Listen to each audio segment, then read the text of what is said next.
سیدالرحمن کاکا خیل تاسو ته مخاطب یم. په دا وخت کې زه په معیارو د سهار په وخت باندې راوتی یم.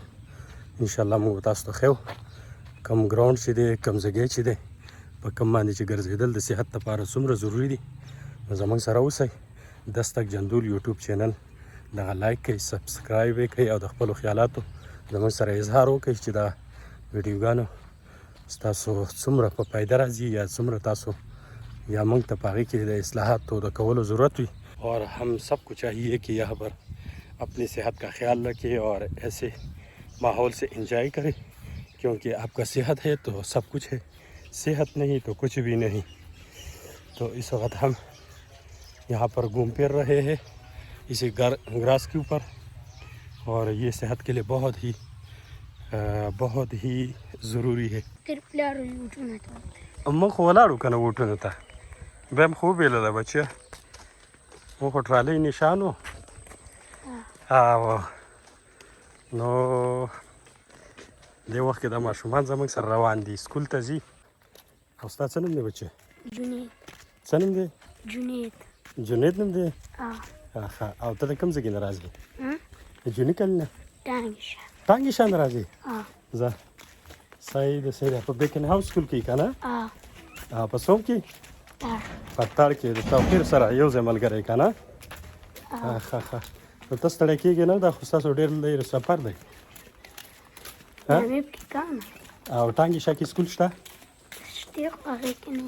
دا ماشومان د ډېر لرې نه روان دي، دیو د ټانګشان نه راځي. او د دې ماشومانو د سکول حصول دا انتهایي ضروري دی.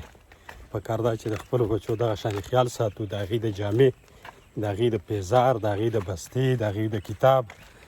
دا وخت چې کوم دی دا د دې ماشومانو لپاره ډېر زیات انتهایي ضروري دی چې دوی خپل تعلیم جاري وساري وساتي. او بل دا دی چې د والدین هم په دې باندې چیک اینډ بیلنس ساتي. دا د بیکن هاوس سکول ماشوم دی او زما د زوی د توقیر عبدالله کلاس فیلو دی. داسې ده که نه؟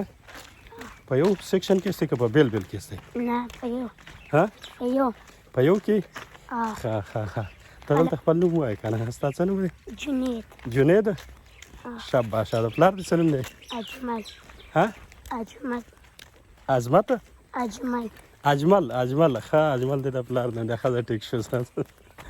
صحیح ده. ځي دغه ماشومان را سره میلاو شو په لار باندې.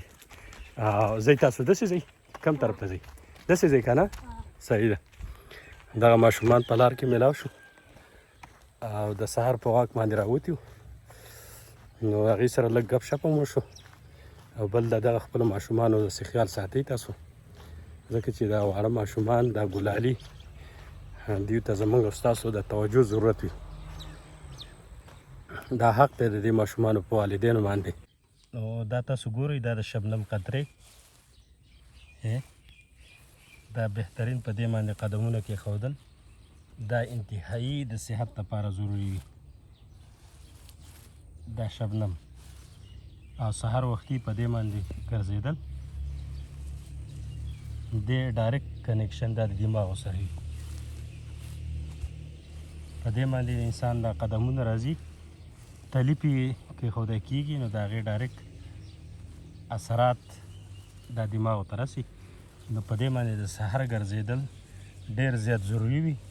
د چا چې په کورونو کې داسې واښه وي یا داسې ماحول وي چاته، نو هغې باندې تلل ضروري دي. سهار وختي او په دې باندې د پاسه ګرځېدل، دا تاسو ګوره 40 قدمي کول په دې وښو باندې.